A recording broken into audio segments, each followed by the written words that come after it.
first tool we will cover is called Bandcamp. You probably already heard of Bandcamp. For those who don't know, it's a marketplace for music, so you can sell or buy tracks from artists.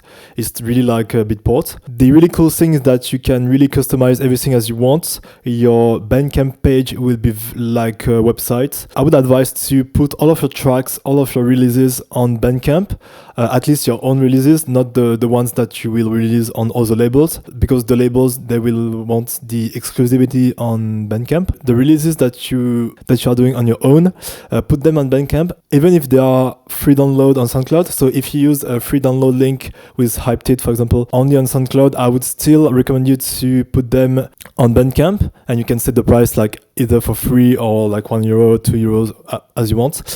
Because there are a lot of people who wants to support the artists.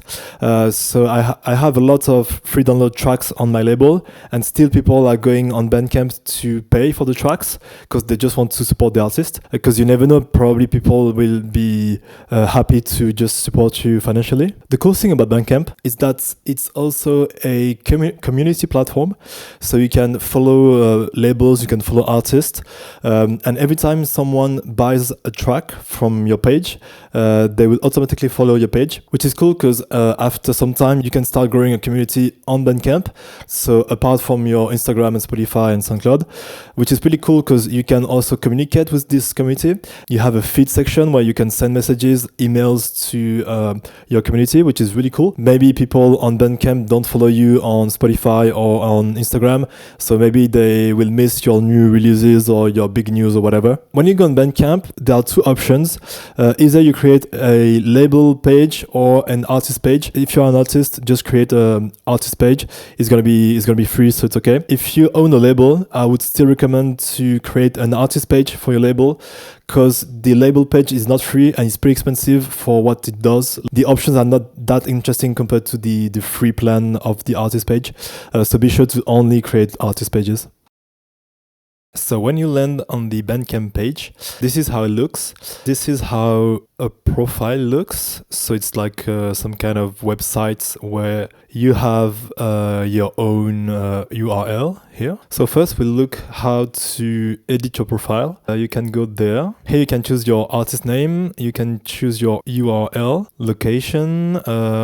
You can put a website. Website will appear just here, so people can click here. I put the link tree because this is where every links are, so it's like easier for people. You can put SoundCloud or Instagram. I prefer to put something where there are all the links.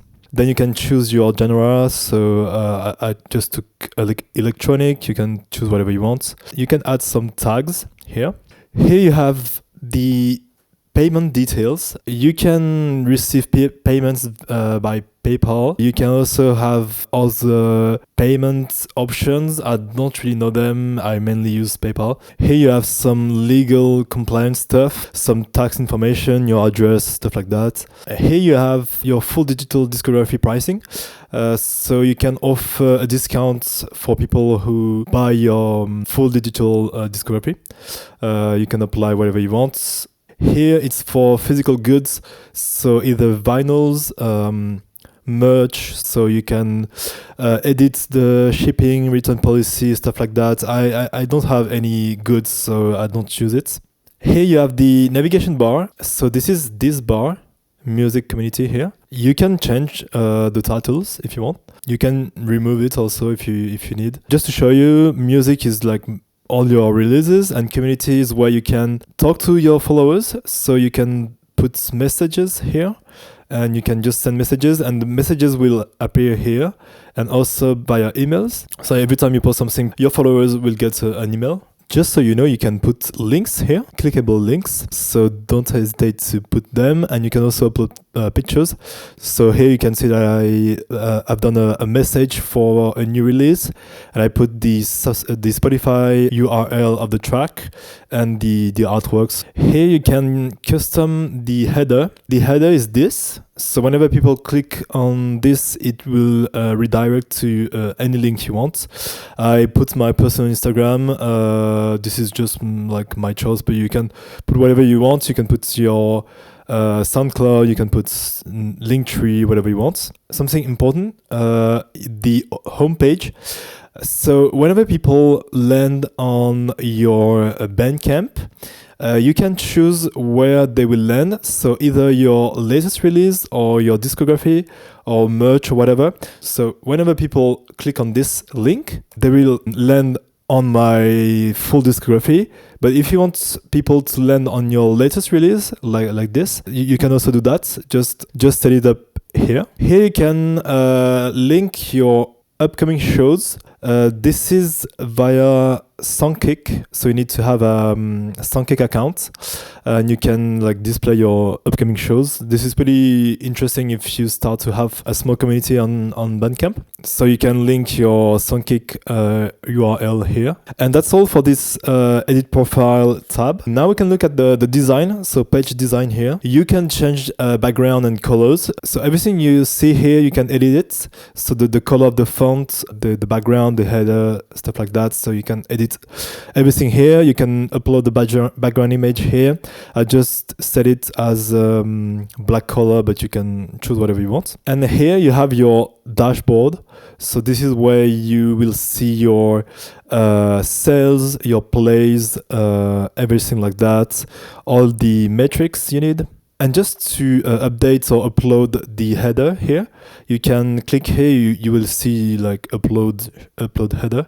The header is just this rectangle. I can recommend to either put some standard artwork for your profile, or you can also announce a new release, like a new EP, a new album, something like this. So you can really use the header, the Bandcamp header, as a way to communicate information. So like big release, big tour, something like that. I will just show you quickly my SoundCloud to show you what I mean. Use the banner to say a new EP out, the name and the label. Another interesting tool I want to show you on Bandcamp, we will use this tool for newsletters purposes. You click here and you go to tools. You have access to sales reports.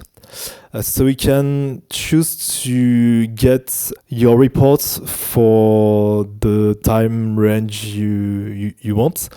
And you can export them as CSV file. This is interesting for us because you can have access to your followers or buyers' emails. And this is important because you can use these emails to send newsletters.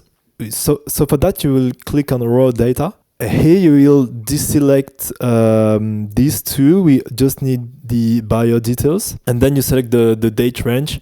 You can just select all sales. Then you export and you will get a CSV as file. So when you get your CSV file, you can go on this website, Google Sheets, and online Excel. And here you will get all the emails of people who bought your tracks. You should clean this column because you will get many duplicates of people who bought multiple tracks. So with this, you will go here, clean data, remove duplicates, something like that. It's in French here. Then you can select the column you want and it will remove all the duplicates and you will have only one email per client. And then you can use all these emails to send newsletters. We will get onto the newsletters part furthermore in the courses. Last thing I want to show you about Bandcamp is the upload of a track. So you click here, add, then track or album if you want to upload an album. Then here you will enter the track name. Don't put the artist name, just the track name, because the artist name you will put it here. Then you can add the pricing. So usually for one single, it's about 1 to 2 euros, something like that. You can let fans pay more if they want.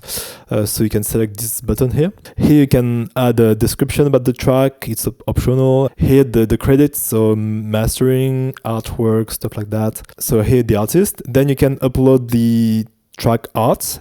You can see that there is a minimum of 1,400 pixels. If your artwork doesn't meet these requirements, you can go on this website called Photopea, like this. It's basically an online Photoshop and it's free.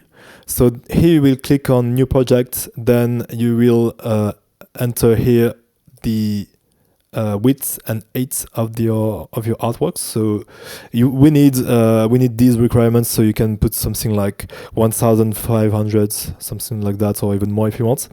Then you can click on create. Then you put your artwork here, and you can rescale like this, and then you do file, export as PNG, and you will have your artwork. Here you can put some tags, so tags about the style of the track. Here you can put the ISRC. We'll get into that in the SoundCloud part, but it's really optional, so don't bother with that. Here you can put the release date, and here you can send a message to all your followers. So whenever you will publish the track, Bandcamp will automatically send an email to all your followers. If you don't add anything here, it will just be like a basic email, like Coalition, my label, just released a new track and with a link. But you can add something more personal, so I would recommend to use it. You can write something like, very happy to release this new single. This single is about blah, blah, blah. You can say like, this single has already been supported by artists such as blah, blah, blah. So just be more personal about the track.